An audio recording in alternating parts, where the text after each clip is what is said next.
This is our 21st in a series of seminars on the COVID pandemic from a Christian perspective. And today we're privileged to have Dr. Santhosh Mathew and Dr. Priya John, who will be speaking to us on COVID leadership lessons from the front line. So it's my pleasure now to introduce our two speakers. First of all, Dr. Santhosh Mathew, who is the training coordinator for ICMDA and also the ICMDA Regional Secretary for South Asia.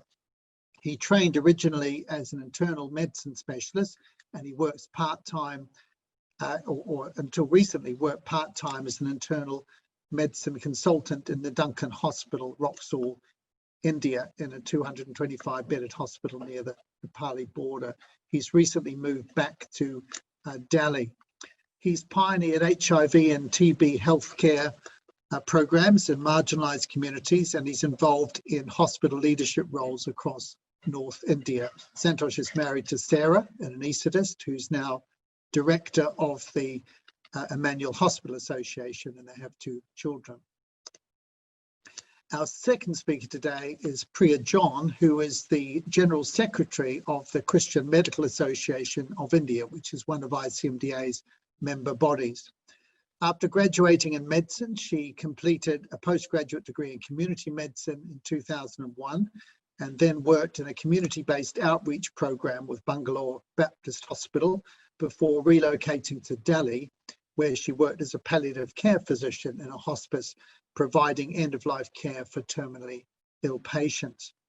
Priya joined the Christian Medical Association, CMAI as it's known, in 2012 as Senior Program Coordinator in the Community Health Department, the CHD, later becoming acting head of that department until in July last year, 2019, she took over as the General Secretary of CMAI. So it's my pleasure to welcome Santhosh Mathew and Priya John on COVID leadership lessons from the front line. Thank you. Thank you very much, Dr. Peter Saunders, and thank you to ICMDA for this very important opportunity that we have as Christian health associations to present the work of our real heroes.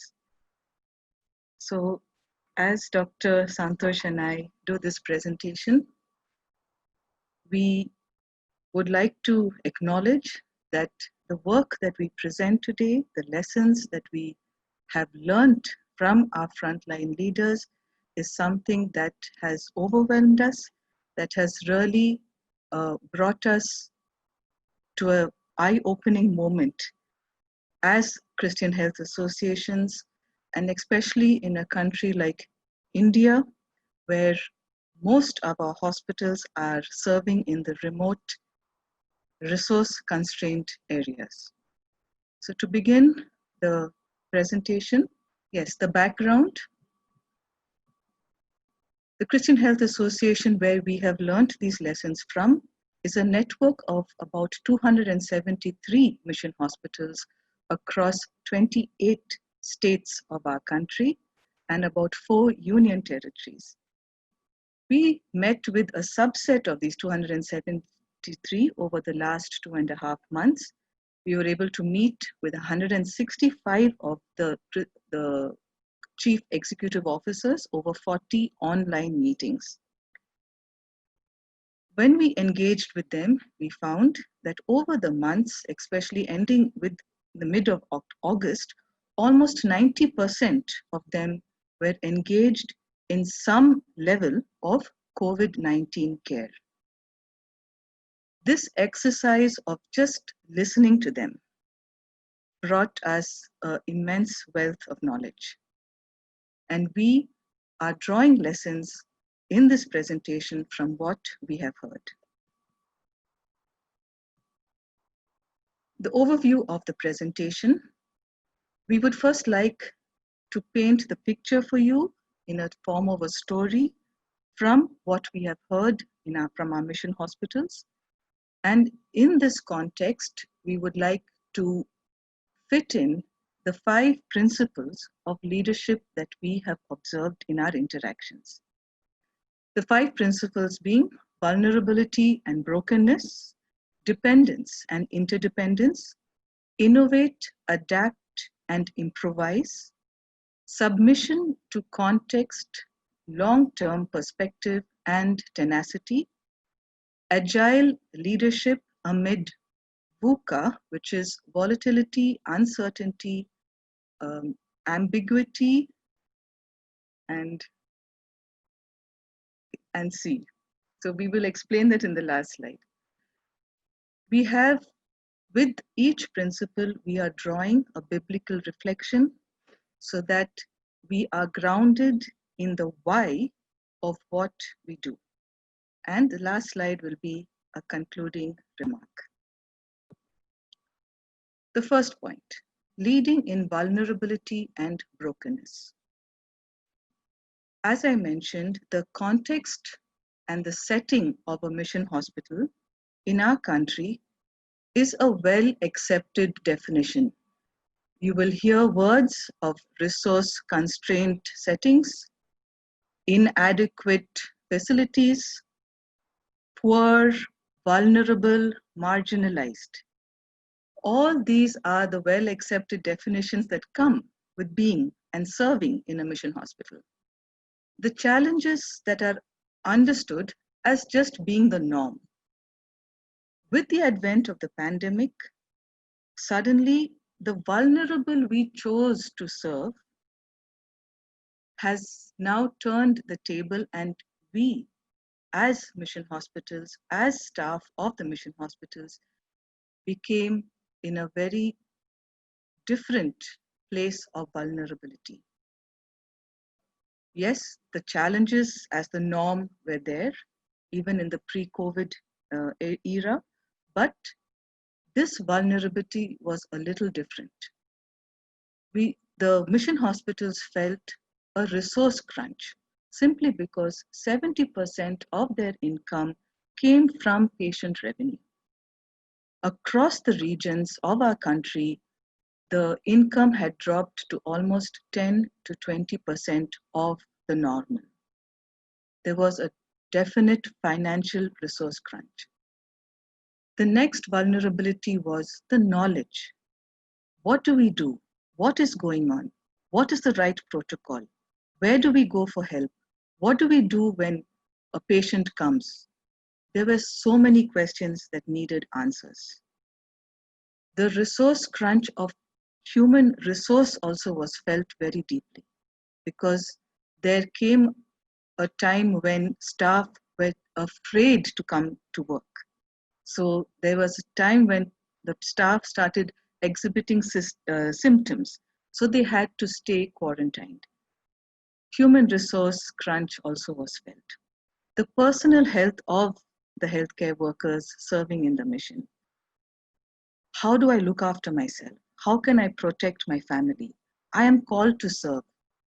The fear of one's own health became a point of vulnerability. Brokenness.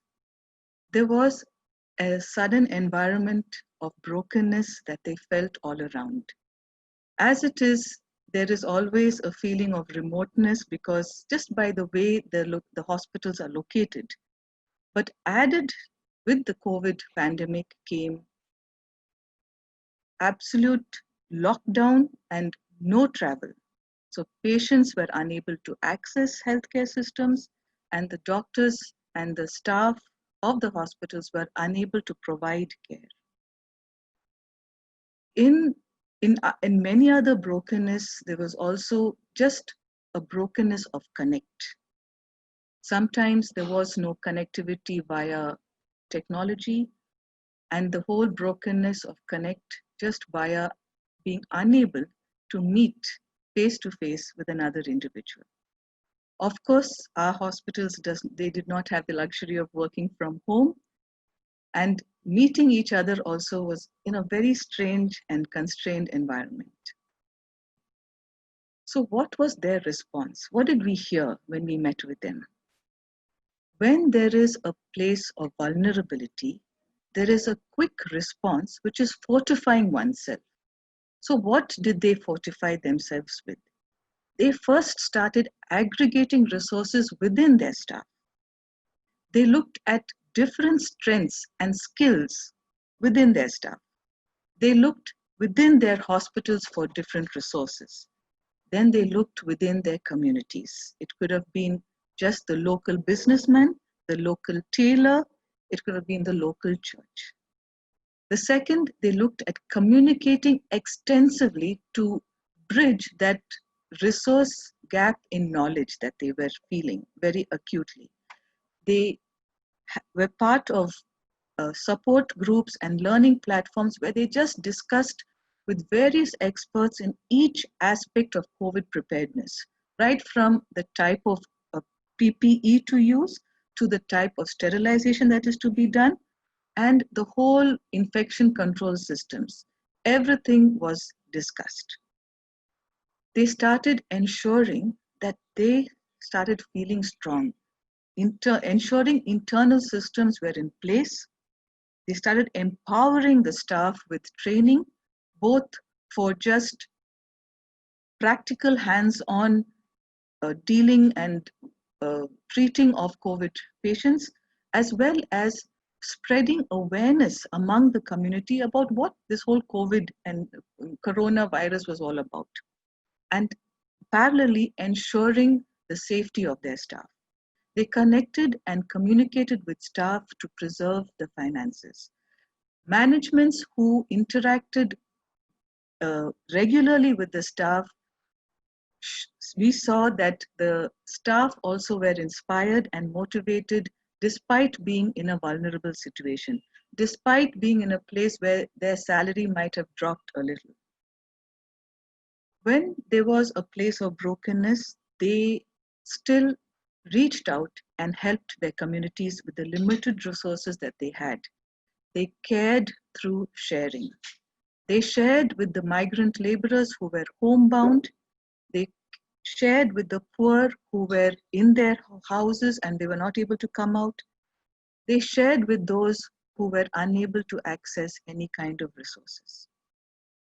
Our frontline leaders, they led by filling in the gap when all other private healthcare setups were closed. They were the only ones open besides the government. They stood by the government to support in every way possible. And the question that many of them asked, maybe in the last few years, are we relevant? Is the mission hospital relevant? That answer was given loud and clear during the pandemic when they found their relevance in a broken environment where they had the strength, despite being vulnerable, to provide care and to be available for those who needed it. What is the biblical reflection that feeds into this principle? We look at Matthew chapter 9 and verse 36, where when Jesus saw the crowds, he had compassion on them because they were harassed and helpless like sheep without a shepherd. 2 Corinthians 4 and verse 7, but we have this treasure in jars of clay to show that this all-surpassing power is from God and not from us. There are very clear examples in Jesus as our role model when we can serve from a place of vulnerability and still see the need in somebody else, as well as serve from a place of brokenness. The second principle, dependent and interdependent leaders. The COVID-19 and the vagueness about it and the helplessness that it brought with it created an environment of fear, panic, and stigma within the hospital as well as within the communities they serve. Many of our hospitals are used to working alone and in silos because one is because of their remote location, but also in the fact that they are so busy providing acute care that the partnering and looking beyond the mission hospital walls sometimes is an effort. There were no support systems that they could access immediately. There were no protocols. They never addressed such a problem as this kind of a pandemic. And this whole fear of working with state systems because it was not the norm. This was the environment and this was the context that our hospitals found themselves in during this pandemic. So what did they do? Prayer. Prayer as a powerful tool. In all our interactions, we found that every hospital continued their daily devotions despite the social or the physical distancing. They continued to pray even if there was one patient in the outpatient department. They used prayer as a tool to empower themselves and to hold on to that one steadfast person they could rely on, our God and our Creator. That prayer and that support system led to them slowly empowering themselves to step out of their comfort zones, to step out their little boundaries of the mission hospitals and start forming support groups, getting onto more learning platforms, networking within their own institutions, their local communities, and other hospitals in the vicinity which came under the same government rules. Because in India, the state rules sometimes is what goes, and hospitals within each state kind of were able to learn from each other. From a different state, sometimes the rules and regulations would be different. So they started networking. They looked for sound training to keep their staff empowered and prepared. The sound training was both in technical areas as well as in community awareness. The relationship with corporate agencies suddenly started becoming important because they were the ones who were reaching out to help with provision of PPEs. This is also something new for our mission hospitals, but they went ahead and made that partnership. They gave up standing alone and they reached out to hold hands with those they didn't before. They worked with other NGOs who were providing food, for example, along the highway. And with the food stall, they set up a small medical stall so that a wound could be dressed or a fever could be treated. So this is how they partnered with other NGOs to provide a comprehensive care, especially to the migrant workers along the highway. What is the biblical reflection we can draw from this? John 13 and verse 35. By this, everyone will know that you are my disciples if you love one another. Philippians chapter 2 and verses 5 to 8. Let this mind be in you, which was also in Christ Jesus, who being in the form of God, thought it not robbery to be equal with God, but made himself of no reputation and took upon him the form of a servant and was made in the likeness of men. And being found in fashion as man, he humbled himself and became obedient unto death, even the death of the cross. A biblical principle when we are called out of the so-called image that we make for ourselves or we are defined by, to do something different just because of the love we have for one another. Third one, innovate, adapt, and improvise. To keep the hospital staff safe and to prevent any kind of spread of the probable infection, there was a lot of innovations that came up from the hospitals across the regions. Everyone had a story to tell for innovations. They started off by making their own PPE. They started off by engaging tailors locally, looking for the right material, making diagrams and making videos of how to prepare a mask, how to prepare a PPE. Everything was put up and they innovated with so much of enthusiasm. They saw the people, they ensured the protection of each staff through the best ways, use of resources. The care systems in the given pandemic were looked into very carefully, and they made the best of their existing structure to ensure that there were separate entrances, that there would be no mixing of patients, that even a patient who came to them would feel safe, whether it was COVID or non-COVID related. Treatment protocols, they came up with their own, they discussed, they customized, they took from the government, and they made sure they found something that worked. Technical and non-technical areas. This is where they kind of came out of their comfort zones and reached out to adapt to new situations, to new partnerships, to helping the government, reaching out, providing human resource even for the government in some situations, which was amazing. And they also didn't look for any financial gain at that moment. They just said, no, we are called here to serve. We will first do, and then we will see where it takes us. Staff were motivated through various different ways. They looked at engaging with staff. The CEOs looked at innovative ways of making them inspired, keeping them motivated to serve. They looked within and they looked outside. There are 2 links here to just give you an idea of some of the videos of innovations as well as pictures, as well as a very inspiring story of a small institution in the state of Jharkhand, where Dr. George Mathew has given a fantastic example of leadership, frontline leadership in the time of the COVID pandemic.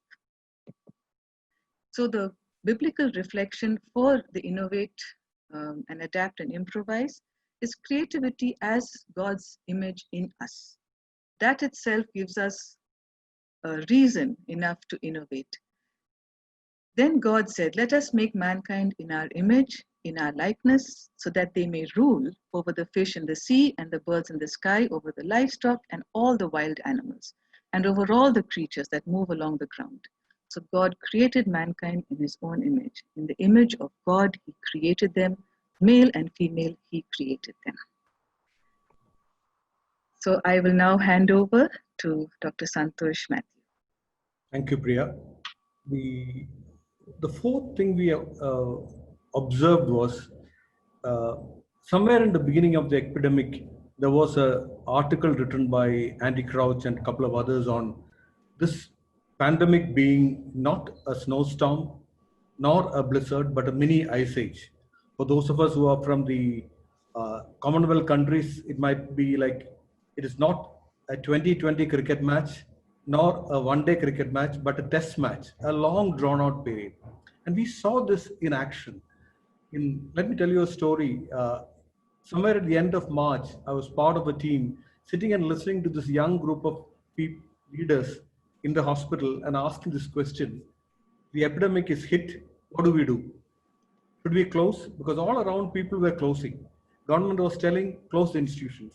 There was a fear of infection to themselves and a fear of them being the perpetuators of infection. And I was a silent listener to the conversation, and the young leaders got together and said, we cannot close. They said, we are the only providers here. If we close, what will happen to the regular care? So they kept it open. A month later, they started seeing a couple of people with fever. They said, what will happen if some of them are carrying COVID? Because there was no testing system. They said, okay, we will get together, create one ward separately for fever. It was April, May, June, July. They continued providing regular care. Not one patient with COVID came in, but they had their systems in place. By August beginning, there was one whole ward full of coronavirus. Now, what we observed was these leaders were looking at long term, submitting to the context, the reality, but looking ahead with and planning systems for a long-term response. Recognizing there had to be both COVID and non-COVID care. All around, we saw reactive responses. Close it down, don't run institutions, close OPDs. But many of the leaders, we heard it from multiple institutions, they were reflective long-term planning. Use premises to create services which are relevant. And what to it that chronic illness care was given through telehealth, community outreach, and various other ways. I think as we listened to this, I was led to that story in Jeremiah 27, where Jeremiah tells the people in under siege or lockdown due to Babylon army putting a siege around. The leaders were saying, no, it will pass soon. In another few months, it will get over. In 2 years, it will get over. Jeremiah told them, no, submit, because this is a long-term siege. This lockdown is going to be long term. Jeremiah was able to see it from a perspective of godly way of thinking, a godly way of understanding. And we saw this in the leaders. They were looking at it from a long-term perspective. At the same time, like Jesus, they were leading from the front. The followers were afraid when Jesus put his face like a flint and walked to Jerusalem. And these leaders were focused and leading from the front, motivating and quietening the followers and telling them God is with us. Leading in submission, but with a clear focus. The fifth, can you go to the next? Sorry. The fifth principle we learned was, though they were leading in submission and with a long-term perspective, things were very volatile. Every day things were changing. It's still continuing to change. It is not at over. Every day it is still continuing to change. The protocols are changing daily. The government systems are coming with expectations every day. They will change their reporting formats every day. They will say the testing algorithms are changed every day. Every week things are changed. In the middle of that, many staff are getting infected. There was volatility, uncertainty, complexity, and ambiguity continuing even today. But we found the leaders to be very agile. Next, please. They were, had to be on the daily adapting and improvising, changing systems, rethinking through systems on a daily basis, reorganizing in such a way that they can be on the feet and replan. Can you go to the next slide? Yeah, I'm trying. It's not going. That's fine. Sorry, I'm not able to change it. Yes. Yep. Go back. Sorry. I'm so sorry, I think. Go back. Yeah. And okay. Next. Yeah.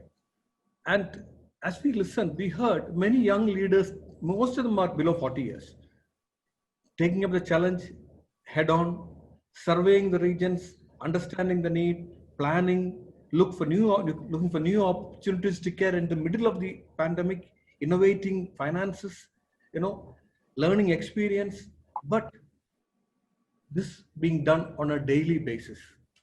One of them said it was a little bit of grace, a lot of grit, and a gratitude to the community which is around them. Many of them use telehealth and teleeducation to reach out. Next. Again, the picture is from the chapter of in 29 in Jeremiah, when the Israelites were under captivity in Babylon. They wanted to come back.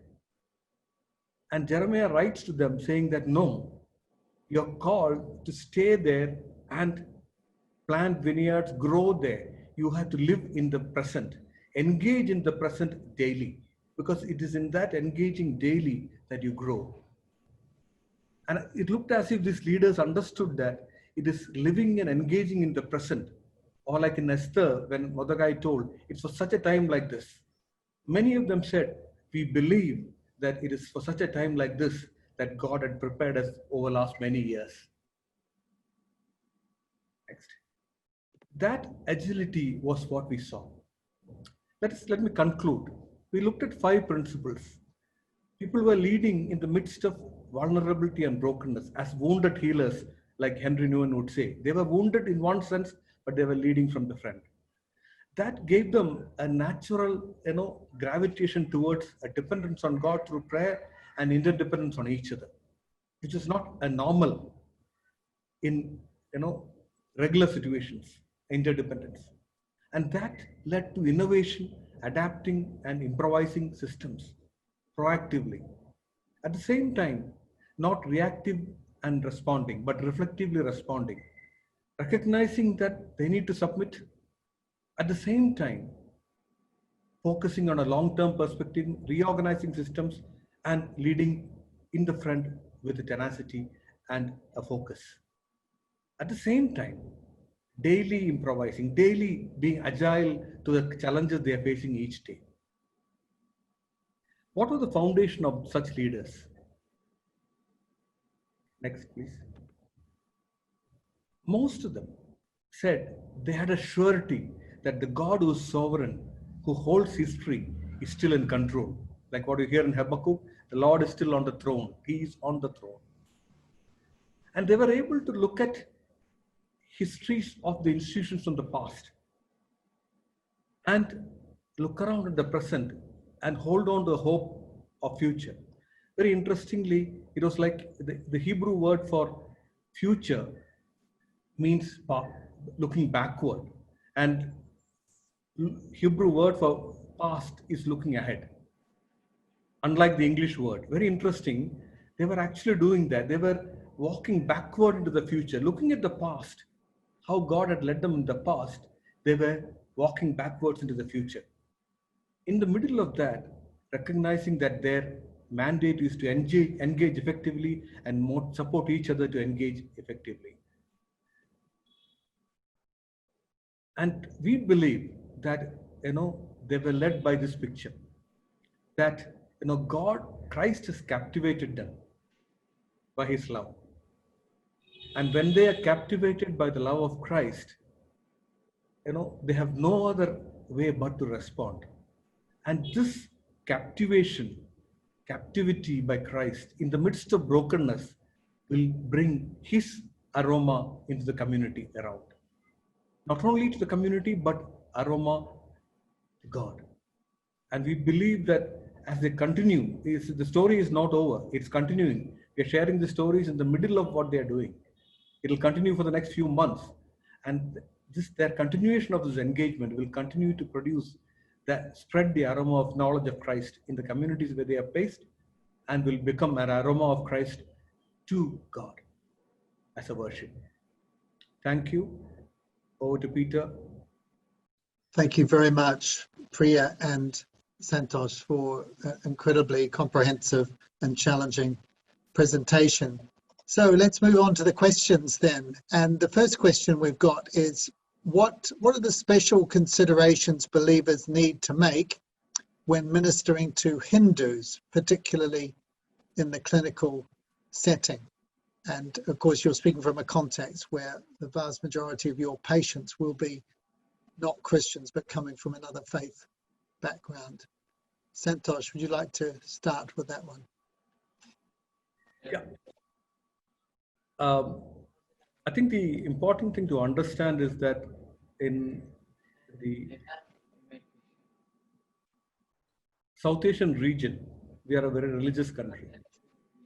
And especially in the majority community, there are multiple gods, 300,000 plus gods.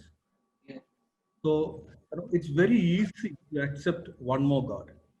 So if you don't understand that paradigm, that one more extra God is okay for them, you will share Christ as another one more God, and they'll happily accept it. So the sensitivity to understand the worldview from which they are coming in, and then share with gentleness and sensitivity how Christ is different, the supremacy of Christ, and God as the creator and the redeemer of the whole universe and their lives is very important. To balance, sensitivity, grace, at the same time, bring the truth of the supremacy of Christ and communicate to them that he's different from all the other gods they have. Thank you. Priya, do you want to add anything to that from your experience? No, I do agree with Dr. Santhosh, and also the whole point about sensitivity is very, very crucial. And they say that, when you want to show the love of Christ, do it. And if you need to, use words. So that is what we do through healthcare. And if we can show a love and a compassion without any conditions, I think we've done the job that is needed. Thank you. Next question here from Indonesia. What would be your suggestions for doctors, especially junior doctors who are working under the pressure of unhealthy or corrupt hospital systems, perhaps not in church or mission hospitals, but in a secular context or in hospitals that have been taken over? How can we apply the leadership lessons in this context? Priya, would you like to start? It's a very good question, because in our interactions with the 165 CEOs, we've seen almost a 25% of young leadership in these hospitals. Having said that, there were two examples of these young leaders that stood out. One is where this doctor took charge of this extremely vulnerable and unique and broken system that he found himself in, and just started making activities and plans step by step. He put small protocols in place. He started small. It was one step at a time. And he made slowly a very big difference in the whole hospital. So if as a young leadership, you are part of a system which you have no control over, you may call it a corrupt one, but if you can start influencing in your little area of influence, that's where it begins. You do your best, you keep your knowledge updated, you get the protocol in place for that little intervention you are involved in. The second example was when he started thinking, a young leader started thinking of innovative ways of doing something very differently, or seeing the challenge and saying, okay, this is a challenge, I'm going to think outside the box. That was another one. I'll try to say one more example was when they looked outside the hospital. They started doing a survey just to see, apart from them, who else is available? And if those people are available, what is our relevance? And how can we ensure that we are relevant for a specific need with the given other players, so to speak, in the healthcare delivery system? With young leaders, there's a lot of scope for innovation and just building yourself rather than fighting a system which you have no control over. I think that would be the three lessons that I learned from listening to some of them. Dr. Santhosh.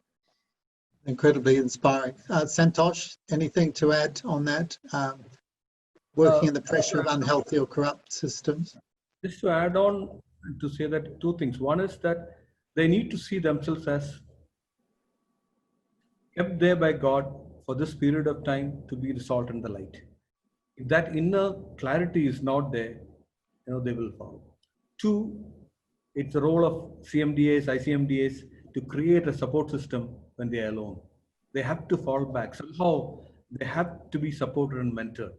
So I hope that is the role of CMDA, CMAIs, ICMDAs, to support those kind of people. South Asia, across our region, we have multiple locations where young doctors are alone in corrupt primary health centers, government centers. Their only support system is the national organization. So these two are very important. Thank you. It's a question now slightly off the track, but certainly relevant.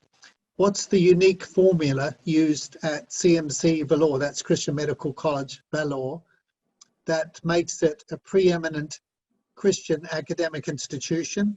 And what can Christian medical and dental groups worldwide learn from them? Well, that's a huge question, but where does one stop? But would you like to give us your perspectives on that? I know you've both got connections with the college in various ways. Priya, you're smiling, so I'm going to ask you first. Yes, I am an alumnus of undergrad from CMC Vellore.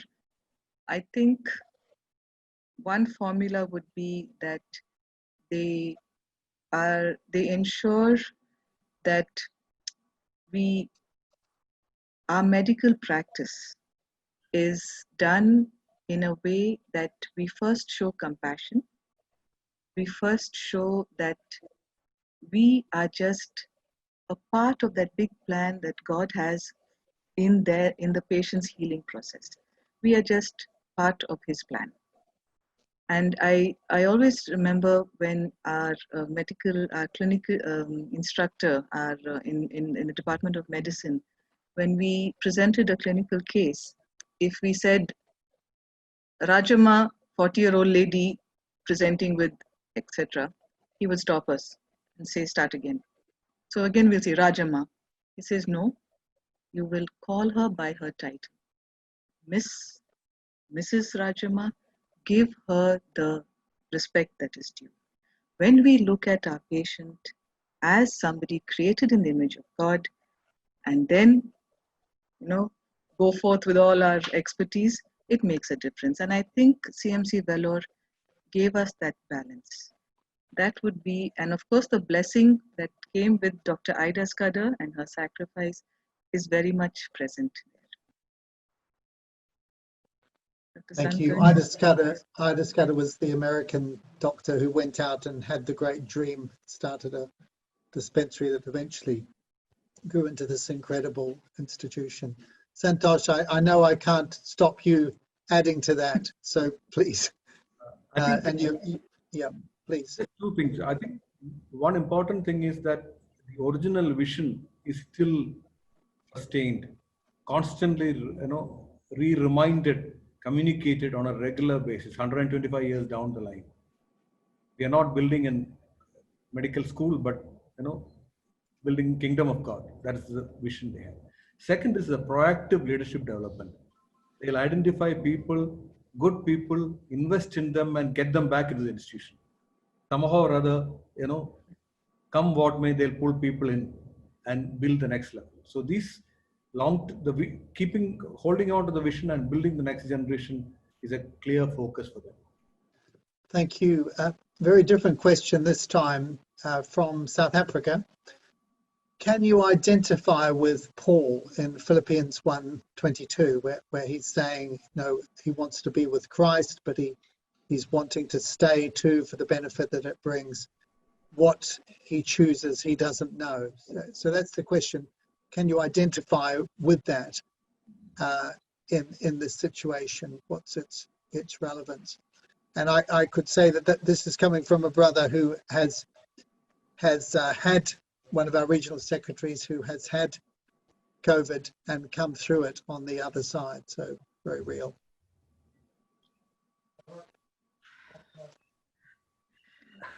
Yeah, it's a difficult one because I think, I have not been in that position where I needed to choose, because I am sitting here in the comfort of a home in a city, in a metro city, and the frontline workers are the ones. But from what we have heard, they have made the choice to serve, and they have entrusted their lives to the good Lord, as well as taking precautions with the wisdom that He gives.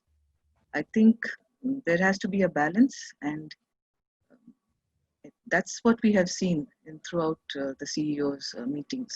Dr. Santhosh? I think this is a lifelong struggle for all of us, especially in this phase. Should we continue to be in the world as much as possible so that we can make a meaningful contribution to His kingdom, or should we leave it and go? That's what Paul is trying. But I think that's a question each of us. It depends on our, understanding of our closeness to Christ. At the same time, our recognition of our being part of the big picture of the kingdom.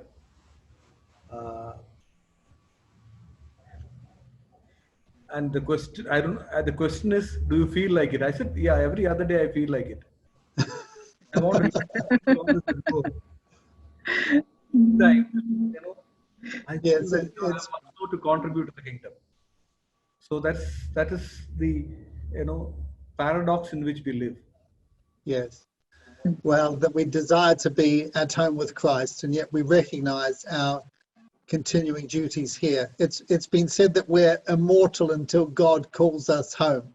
So He's absolutely sovereign over every day of our lives, preparing good works for us to do, but also He's the one who calls us home, isn't He? And we trust that He's in control of that. Some of our listeners will know that we lost a very dear brother to COVID just last week, Dr. Johnny Haddad, who was the founder and leader of the Armenian Christian Medical Association, who served for many years in Syria with operating on and healing the broken and the wounded. And we were amazed that he survived, and yet he was taken. God took him with COVID just last week, and we never know, do we, when that time will come, but God's timing is always perfect. Santhosh, there's another question here which gives you yet another opportunity to wax lyrical about a program which came out of Vellore initially, and it's, could you talk a little bit about the International Postgraduate Diploma in Family Medicine, which was launched as a joint project between CMC Vellore, ICMDA, and Loma Linda University in California, and why believers might want to take up this program. So some of our listeners will know nothing about this. Your opportunity. Thank you. That is, for more details, you can visit the website. All details are there. But just to say that this is a blended education program whereby you can learn online at this, most of the family medicine principles. At the same time, have opportunities to come together as cohorts to pick up skills. So your knowledge is given through your online education. Your skills and other things are added on by face-to-face contact programs. The second aspect of this program is you can do it while you're working. Where you're working along with that, with about spending about a few hours a day, a week, you can go through about 100 modules on basic principles of family medicine, various aspects of family medicine, including about 100 different clinical situations. So on the job, you can do that. 3, it gives you not just clinical skills alone, clinical knowledge alone, it builds you as a family medicine leader. So there are leadership principles, there are aspects of public health and various other things included, so that at the end of the course, you come up with a much more well-rounded doctor than just knowing a bit of few. So for anybody who is into general practice, to upgrade their knowledge, skills, it's an excellent program. You can do it at your own pace over 2 years. And also you can get a diploma, which is given by an international university, though it may not be accredited in your country. As of now, we have 30 plus candidates from about 14 countries in the first cohort, which first batch was started in May this year. Next year, the next batch will come. Look out for more details in the ICMD website. Thank you, Santhosh. And yes, you can read all about the program on the ICMDA website. And very soon, in the next month or two, we'll be opening up applications for next year. So do have a look for that and make people aware of the International Postgraduate Diploma in Family Medicine. Next question. Thanks for the very interesting reflection. I was intrigued by the fact that junior doctors were the ones who were ready to step up quickly and see new opportunities. Do you think this could change the way we think about hierarchy-based systems based on age and experience in the medical community? Interesting, isn't it, that Jesus himself entrusted the spread of the gospel to 12 young men in their late 20s and early 30s. So young leaders, Santhosh, and how's COVID changing this? Yeah, I think Priya alluded to this in her presentation.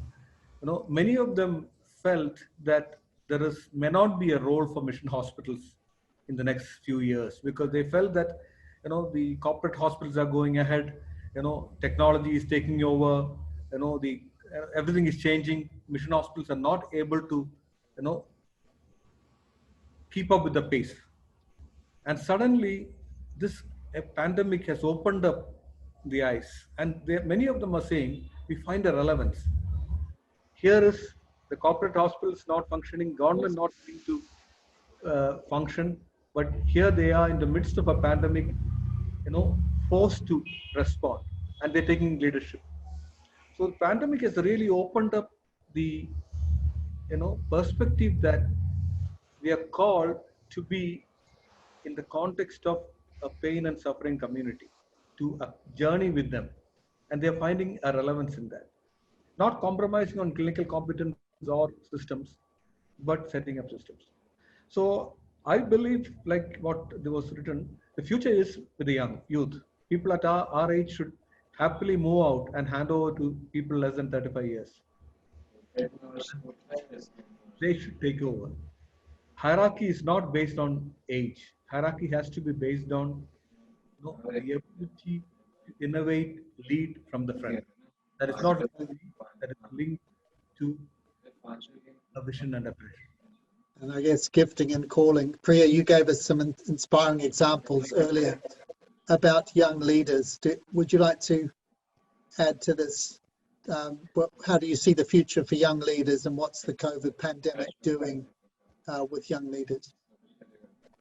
No, I believe that the young leaders, when they choose to work in the mission hospital, it is a long-term commitment. Somewhere they are convinced enough that this is where they want to be, and they are willing to give not just 2 years of their bond or anything, but just the fact that they want to be there with their families to help that hospital grow. Now, why I'm saying this is because it's based on why they chose the mission hospital to serve when they had the options wide open for them. It's a certain mentoring that has happened in their journey after their studies, where they just said, okay, we were introduced to mission hospital, let's go check it out. They have gone and checked it out. A person in that so-called checked out mission hospital has made that difference. And that's where the age factor and the mentoring ability of that senior person in a mission hospital makes all the difference. If they, as a leader, as a experienced person in the mission, when they take the time to mentor, to coach, to handhold, to encourage the youngster, they are set for life. And they will make the choice to serve in another hospital. I have seen them actually follow leaders around to different hospitals just because they believe in the leader's expertise and their commitment, and they want to reflect that. I really believe that the COVID pandemic, as Dr. Santhosh said, has brought in this whole innovations, and the use of technology is another big attractive thing for the youngsters.